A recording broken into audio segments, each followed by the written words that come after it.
Begitu juga kemungkinan ada transisi di Cinanya sendiri terjadi transisi kekuasaan. Begitu juga nanti di masa abad di India yang nanti di masa-masa 13, 14 sampai 15 itu mulai ada kekuasaan politik Islam dalam bentuk kesultanan yang bisa kita sebut Delhi, Mughal dan lain-lain. Yang itu juga nanti menurunkan beberapa aktor-aktor merchant tadi kan gitu.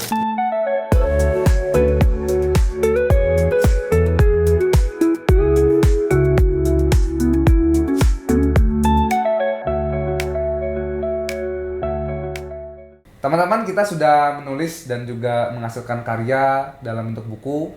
Ini berjudul Keajaiban Negeri Emas Zabaj, Indonesia dalam Catatan Dunia Islam Masa Abbasiyah. Ya, ini kafur aromatika alami Indonesia yang digunakan pada masa peradaban Islam, khususnya dari Masyar Rasyidin sampai dengan Umayyah Abbasiyah yang kita kaji di sini. Teman-teman bisa cek untuk pembelian di bawah ini atau di deskripsi YouTube kami.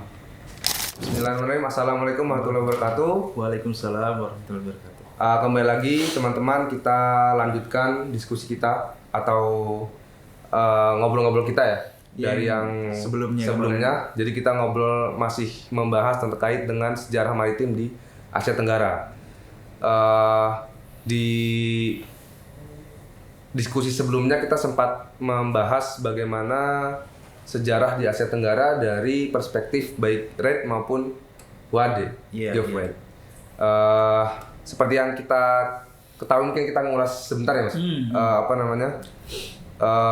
Pembahasan sebelumnya di kalangan akademik sejarah atau mungkin kalangan awam tentang sejarah maritim di Asia Tenggara itu kita mengenal Anthony Reid sebagai sejarawan yang menulis tentang sejarah maritim Asia Tenggara dan mengatakan bahwa kurun niaga di Asia Tenggara itu berlangsung pada abad ke-15 sampai abad ke-17 Masehi. Nah, kemudian sejarawan lain mencoba menelusuri akar dari apa yang dikatakan Reid atau tesis dari Reid, yaitu Geoff Wade mencoba menelusuri ternyata aktivitas perniagaan maritim dan jejaring pertukaran dagang di Asia Tenggara itu sudah berlangsung beberapa abad sebelum abad ke-15. Jauh sebelum abad ke-15. Wade menyimpulkan bahwa masa perdagangan Asia Tenggara itu terjadi pada abad 10 sampai abad ke-13. 900 circa sampai 4300. 1300 ya, abad 10. Wade menyebut abad 10 sampai abad ke-13 di dalam artikelnya.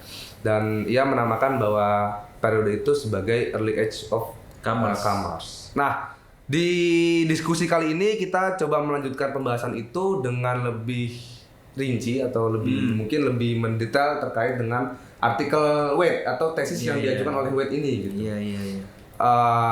Kalau kita amati kan sebenarnya Wade itu menitik beratkan kepada faktor eksternal. Dari atau faktor eksternal yang melatar belakangi pertumbuhan aktivitas perniagaan maritim di Asia Tenggara. Nah, kira-kira apa aja itu Mas faktor eksternal yang disoroti oleh Wade ya dalam hal ini? Iya, jadi menyambung diskusi kita sebelumnya ya Zur ya tentang satu tesis Geoff Wade yang sebenarnya mencoba untuk melengkapi atau melanjutkan apa yang disampaikan oleh Anthony Reid bahwasanya pada abad ke-15-17 itu terjadi kurun niaga era zaman keemasan dari perdagangan di Asia Tenggara. Kemudian di Reid itu kan menyebut era emas perdagangan Asia Tenggara itu kan kemudian memicu perubahan politik, perubahan sosial, perubahan ekonomi yang kemudian itu juga ditandai dengan economic boom atau ledakan ekonomi, kemudian juga perpindahan pusat-pusat urban, pusat-pusat kota pelabuhan itu ke pesisir, meledaknya ekonomi, populasi itu bermigrasi secara maritim yang itu dipicu oleh maritim trade perdagangan maritim yang begitu luar biasa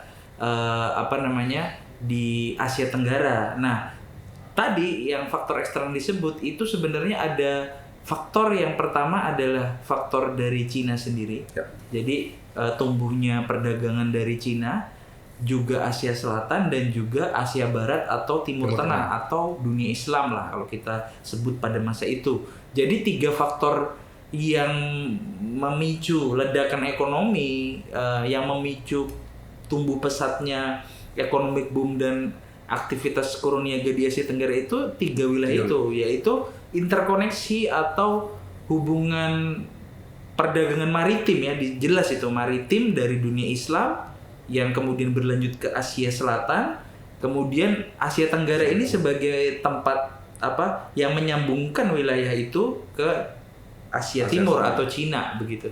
Jadi ada 3 faktor kawasan ini kita bisa sebut. Nah nanti Wade kemudian menyebut juga faktor religion atau faktor agama yang di masa itu dia menyebut 900 sampai 1300-an itu ada 2 ekspansi agama yang begitu pesat di Asia Selatan dan sedikit Asia Tengah. Itu ada Theravada Buddhism atau Buddhisme Theravada yang nanti berkembang pesat di mungkin kita bisa sebut Nalanda satu wilayah di India yang wilayahnya dekat Bengal ya, dekat Kolkata tapi agak ke atas sedikit. Kemudian juga di Sri Lanka, pertumbuhan Theravada Buddhism di Sri Lanka. Dan yang juga sangat penting adalah ekspansi Islam yang dimulai dari abad ke-7 dan ke-8. Nah, Wade kemudian mengutip Christie, yang menyebut ini Jawa ya sebenarnya Christie itu. Sebelum Jawa. Jadi dia menyebut bahwasanya pertumbuhan ekonomi yang pesat itu di Asia Selatan dan Asia Barat itu sebenarnya dimulai dari abad ke-7 dan memuncak di abad ke-8 oleh Islam. Nah, makanya kemudian Asia Tenggara bagi Wade itu dimulai pada 900 sampai 1300 di tesisnya itu.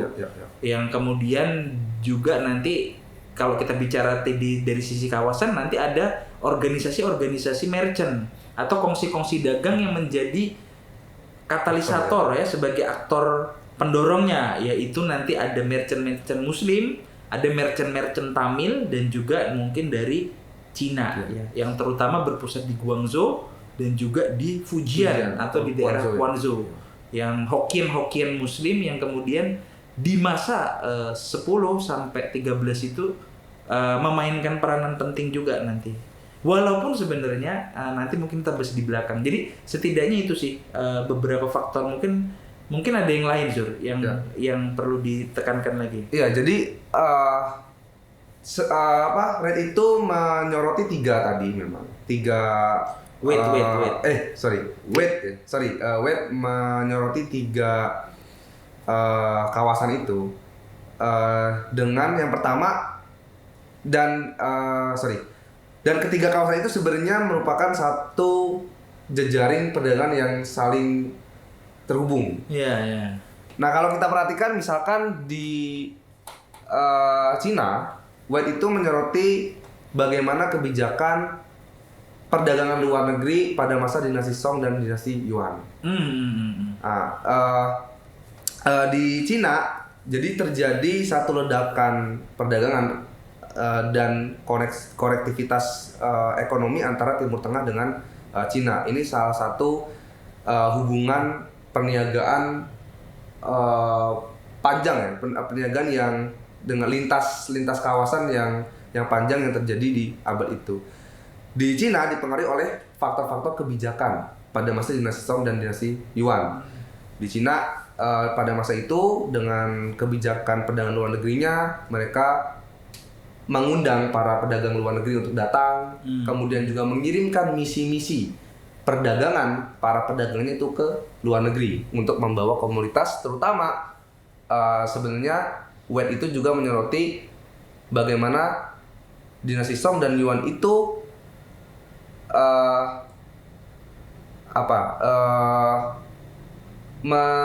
menyuruh pedagangnya itu untuk membawa komoditas dagangnya berupa koin-koin chopper. Oh iya,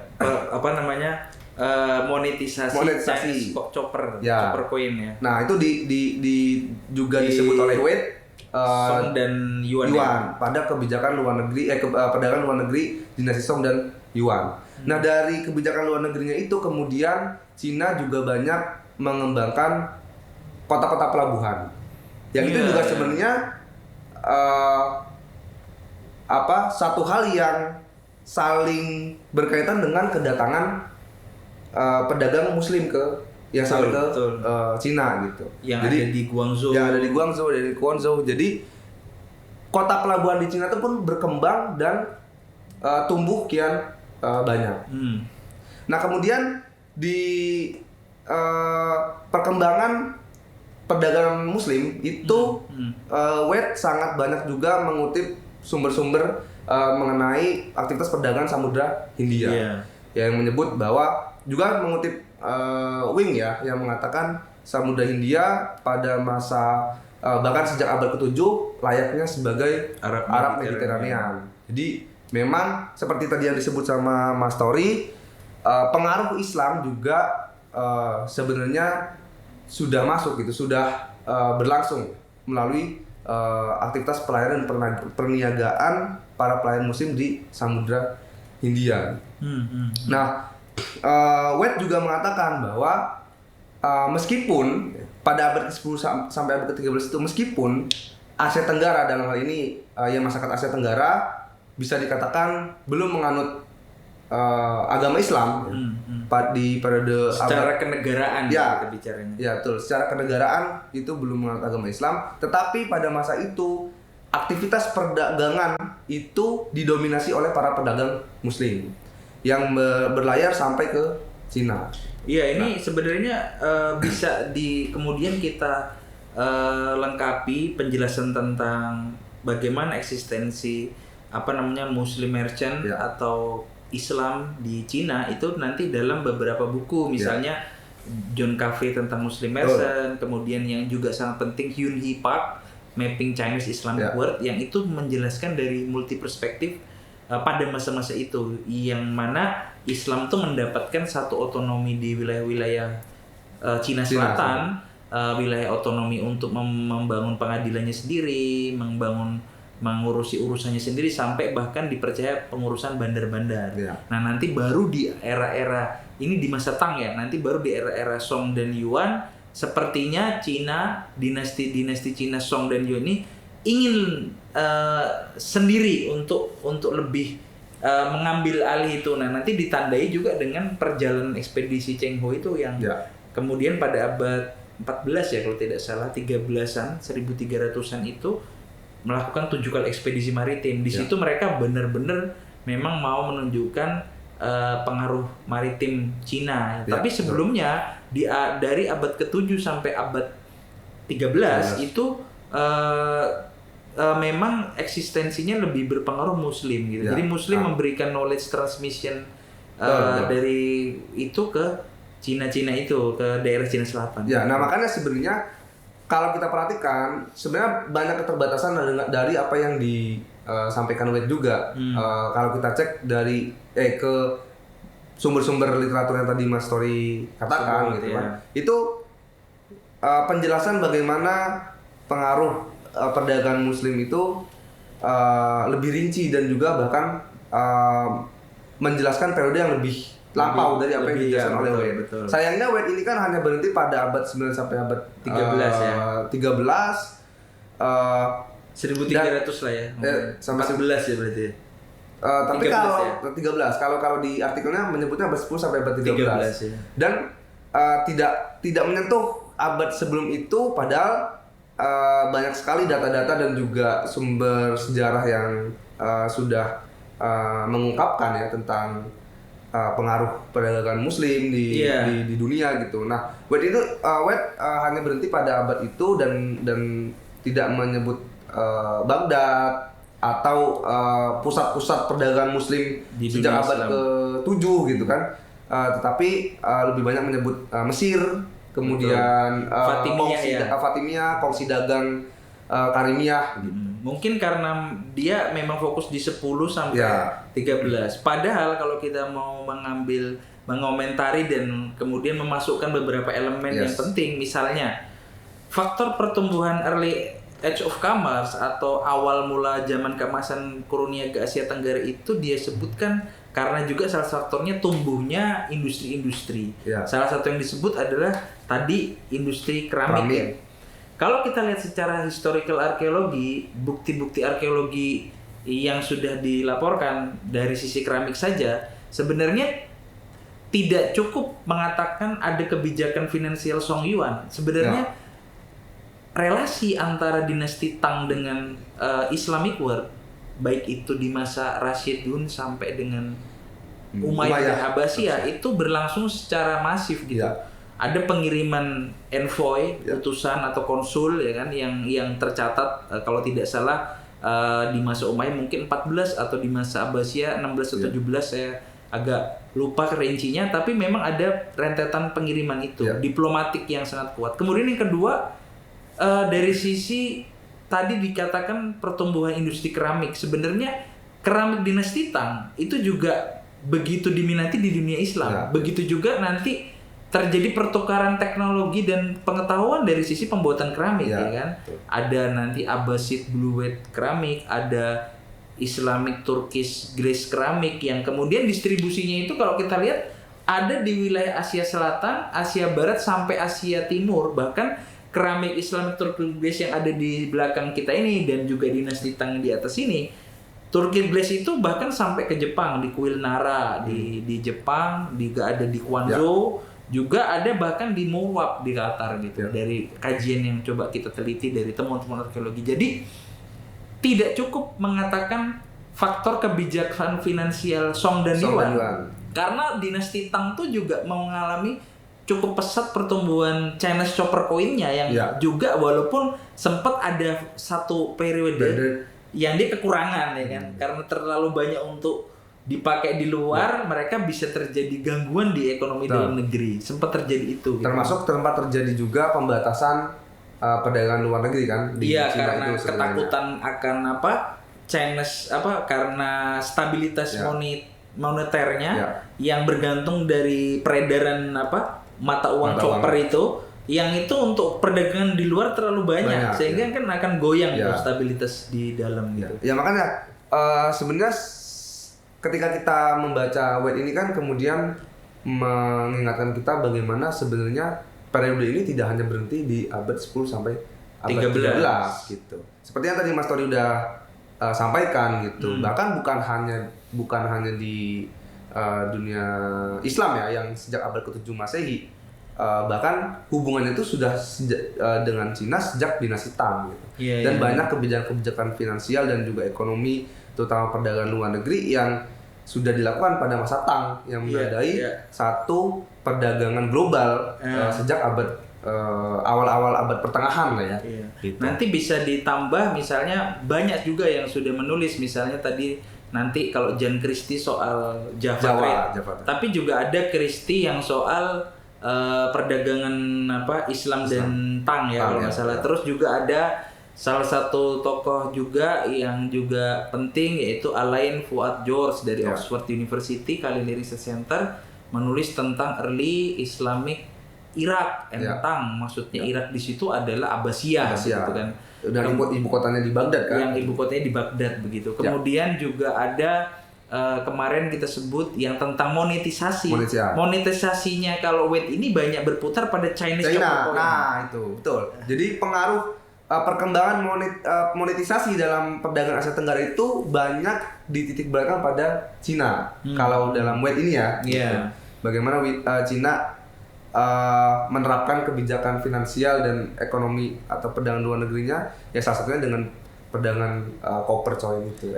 Padahal dia sebenarnya menyebut tumbuhnya masa awal perniagaan itu mencapai puncak emas. Dia kan menyebut emasnya itu ketika berdirinya entitas politik baru dengan ekspansi agama-agama baru ya.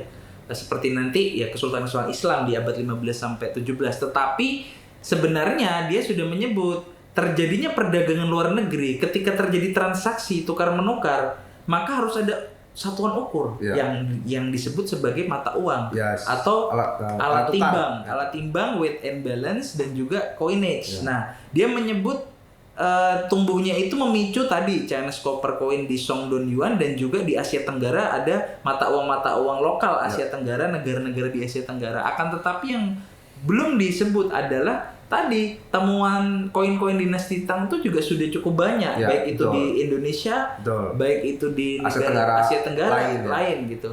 Kemudian temuan Islamic coinage atau koin-koin numismatik Islam dari itu Arab Sasania, kemudian Umayyah dan Abbasiyah itu juga banyak. Sebenarnya itu justru memperkuat tadi ketika disebut ada 3 kawasan, Asia Barat, Islamic World atau dunia Islam, Asia Selatan, kemudian Asia Timur, ditunjukkan juga dengan 3 eksistensi mata uang moneter di abad-abad itu 7, 8, 9, 10 itu yang sangat masif gitu. Betul. Memang ketika itu dirasionalisasikan dalam bentuk merchant organization atau mercantile atau organisasi kongsi dagang, nanti baru kelihatan bukti-buktinya di Chola, misalnya Tamil dan lain-lain gitu. Cuma sebenarnya kalau ditambahkan dari omongannya tentang tadi satuan ukur, itu juga banyak bukti arkeologi tentang koin-koin dunia Islam Arab Sasania, Umayyah, Abbasiyah, koin-koin dinasti Tang. Begitu pula dengan keramik-keramik Tang dan keramik Islam. Jadi sebenarnya harus agak ditarik lagi lebih awal gitu. Nah, inilah sebenarnya yang perlu kita upayakan kembali ya Mas ya. Dalam menelusuri literatur itu adalah sebenarnya kita temukan sebenarnya ini berlangsung lebih tua sebenarnya sejarah maritim Asia Tenggara. Kurun Niaga dan juga perdagangan atau jejaring perdagangan di Asia Tenggara yang itu melibatkan perdagangan global gitu kan sebenarnya sudah terjadi bahkan mungkin tiga kalau itu abad 7 ya abad 3 abad sebelum apa yang dikatakan Wade di abad 10 sampai abad ke-13. Nah, kemudian Mas dari apa yang disampaikan Wade gitu. Kan Wade itu kan sebenarnya dia bisa dibilang latar belakangnya dia ingin memberikan perspektif baru dari apa yang disampaikan oleh Reid. Nah, sebenarnya dari apa yang dikatakan oleh Wade dalam artikelnya, apa sih sebenarnya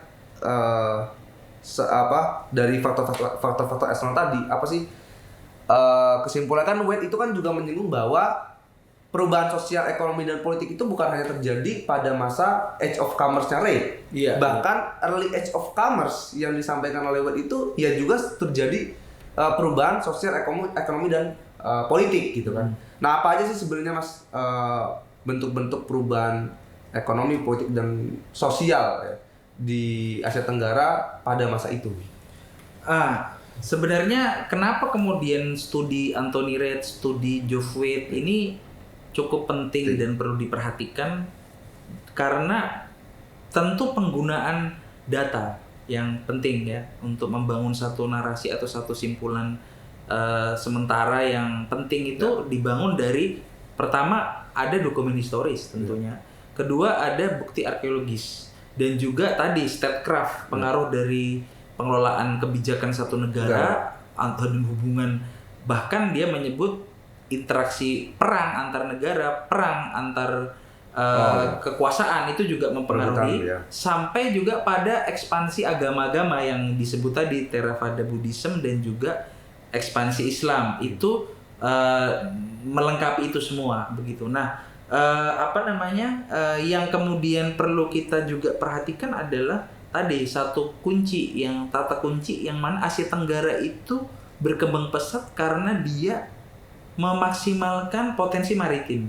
Jadi perpindahan pusat-pusat pemerintahan dari pedalaman ke pesisir maritim itu yang kemudian memberikan satu game changer atau perubahan permainan yang begitu penting. Akhirnya mereka mendukung itu dengan perubahan pusat-pusat kota pelabuhan, tumbuhnya kota-kota pelabuhan itu, kemudian nanti jadi ini juga beriringan, tidak hanya arus dagang tetapi arus migrasi ekspansi manusia dan juga ekspansi agama dalam konteks Islam dan juga dalam konteks Theravada Buddhism. Jadi kalau kita mau bicara kawasan Theravada Buddhism itu kan di Asia Selatan, nanti juga dengan sebagian di wilayah Cina gitu. Nah, sementara Islam itu melalui jalur maritimnya. Nah, kebetulan Theravada Buddhism dan Islam ini memakai satu jalur maritim yang sama. Begitu juga mereka berangkat bersamaan. Jadi faktornya tidak sekedar kepentingan dagang juga, ternyata ada perubahan ekspansi religion, kemudian monetisasi tadi. Jadi mungkin sama seperti kita bayangkan sekarang bagaimana tarik menarik kekuatan ekonomi itu juga berkaitan erat dengan moneter atau pembuatan sistem mata uang begitu. Jadi itu. Kemudian yang lain adalah tadi yang belum disebut adalah tumbuhnya populasi tenaga kerja ya. Karena tentu kebutuhan akan perdagangan luar biasa, mungkin komunitas-komunitas khusus yang membutuhkan teknik-teknik misalnya metal atau mungkin nanti bead atau mungkin nanti keramik, itu kan butuh skill worker atau pekerja yang punya keahlian. Ini juga terjadi masifnya perpindahan ahli-ahli itu. Seperti misalnya kalau kita ambil contoh dalam studi kaca Islam, Islamic Glass, itu kan pengrajin kaca yang ahli itu kan berpindah dia. Dari kota-kota untuk membangun itu. Jadi memang di masa lampau itu para ahli-ahli pengrajin industri tertentu itu memang disewa untuk mengembangkan satu industri itu. Mungkin sama kayak sekarang, kalau sekarang itu yang maju di AI itu adalah artificial itu di Taiwan ya, di pusatnya. Ketika negara-negara lain ingin maju, dia akan mengambil tenaga ahli dari negara-negara yang punya sumber SDM-nya itu gitu. Ya itu tadi. Tentunya memang aktivitas perdagangan itu bukan hanya membawa pertukaran dagang atau pertukaran barang, tetapi juga membawa migrasi manusia. Karena kalau kita bayangkan aktivitas perdagangan itu bukan hanya sebatas sehari, 2 hari, atau mungkin 1 minggu ya.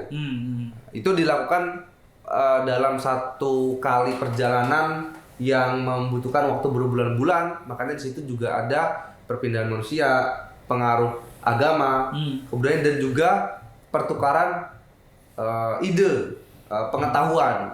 Tadi yang sudah disebutkan Mas Tori. Makanya pada masa itu juga banyak terjadi pergeseran-pergeseran, perubahan-perubahan yang terjadi di masa perdagangan Asia Tenggara yang disebutkan oleh Wade.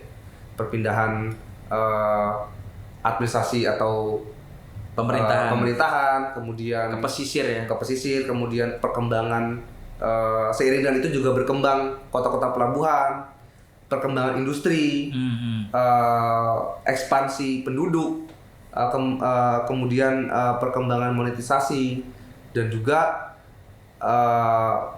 bertumbuhnya jejaring perdagangan dan juga bertumbuhnya aktor-aktor perdagangan melalui kongsi-kongsi dagang. Iya, kongsi-kongsi dagang. Tadi kalau di Asia Selatan ada kongsi Tamil. Yang juga nanti ada Chola. Di Muslim ada di Konkan, di Gujarat, dengan Laut Arabia itu dengan pemerintahan Muslim gitu. Dan juga nanti di Hokkien atau di Fujian, dan itu dengan Cina Muslim dan juga Cina lokal begitu. Nah, ada satu yang juga cukup penting yang sebenarnya kita sempat bahas kalau teman-teman nanti bisa melihat diskusi kita di Global Story, bahwasanya saya mengutip satu orang, Janet Abu-Lughod, tentang dia menyebut sirkuit perdagangan dunia, 6 sirkuit. Nah, Wade di sini menyebut Lughod, mengkritik Lughod yang dia menyebut sirkuit ketiga, yaitu bagian hubungan antara Asia Selatan dengan Asia Tenggara. Di situ Lughod menyebut ada Hinduist culture.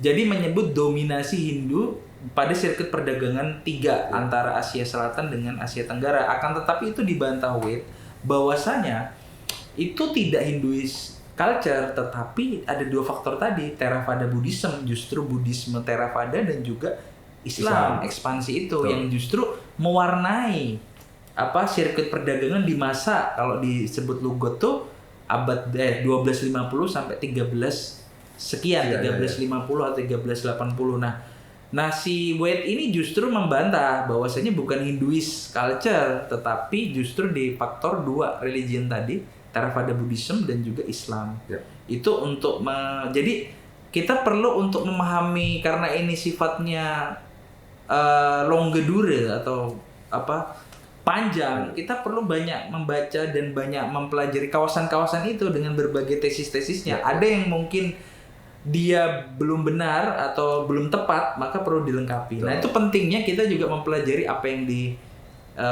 tulis Reid, apa yang tulis Wade, dan beberapa penulis-penulis lain untuk melengkapi itu gitu.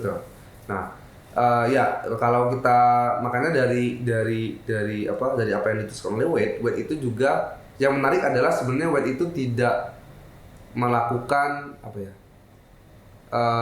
simpulan ya, tidak melakukan simpulan. Apakah memang tesis yang dia telurkan Early Age of Commerce ini merupakan hal yang berbeda dengan Age of Commerce atau menjadi satu kesinambungan dengan Age of Commerce abad ke-15. Akan tetapi Wade mempertanyakan itu. Yang jelas sebenarnya Wade itu menggarisbawahi bahwa ada masa hiatus sebenarnya.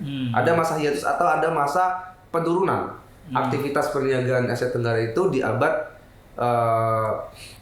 akhir abad 13 sampai abad 14. Setelah kemudian naik lagi di abad ke-15 seperti yang tuliskan Reid gitu.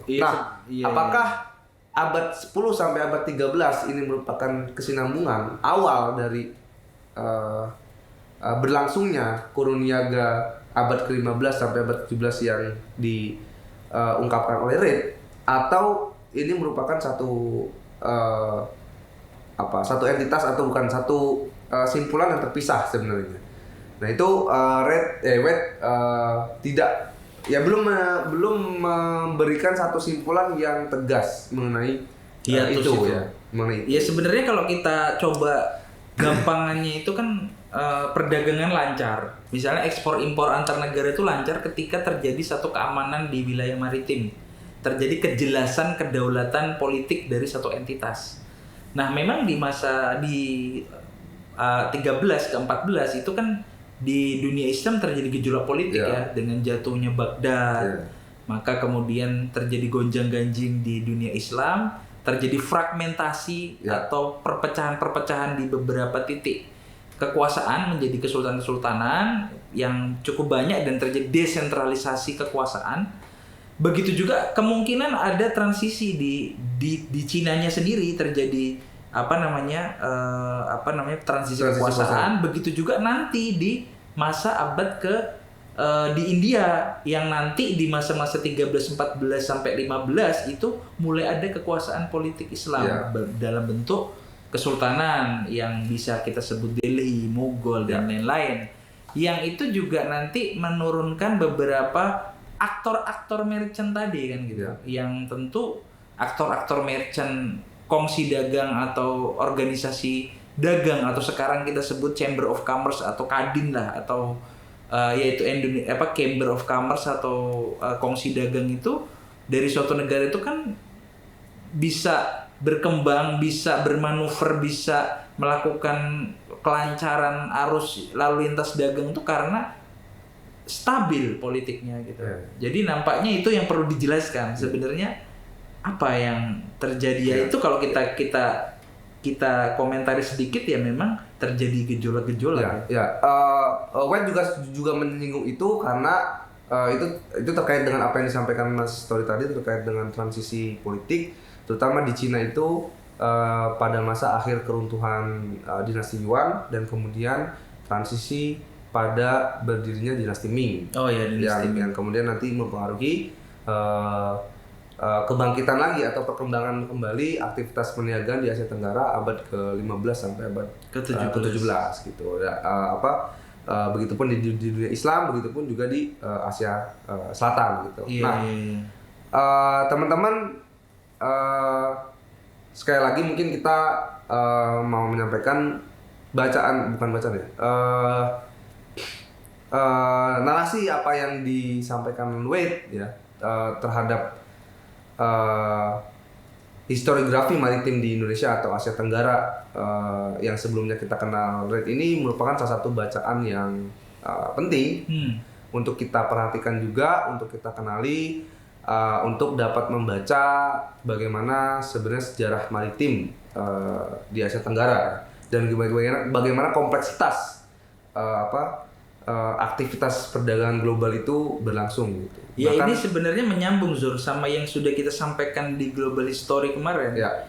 Mengapa kemudian Indonesia, Asia Tenggara itu perlu meneliti kawasannya dan mencoba untuk menuliskan historiografinya sendiri dengan data-data yang disampaikan sendiri itu tadi, karena terkait tadi peran mereka sejauh mana, apakah industri aromatic spice-nya yang seperti apa, kemudian ekspansi dari tenaga-tenaga ahlinya seperti apa, atau sekedar komoditas saja. Nah itu kan perlu dikaji, diteliti sehingga kita bisa tahu sebenarnya peran kita secara global dalam konteks pertautan antar kawasan-kawasan tadi seperti apa gitu. Dan bahkan kita bisa menelusuri kembali ke periode-periode yang lebih lampau atau yang lebih awal gitu. Nah, ya mungkin itu ya Mas yang bisa kita bahas pada kesempatan kali ini. Nanti kita ketemu lagi pada pembahasan atau diskusi selanjutnya.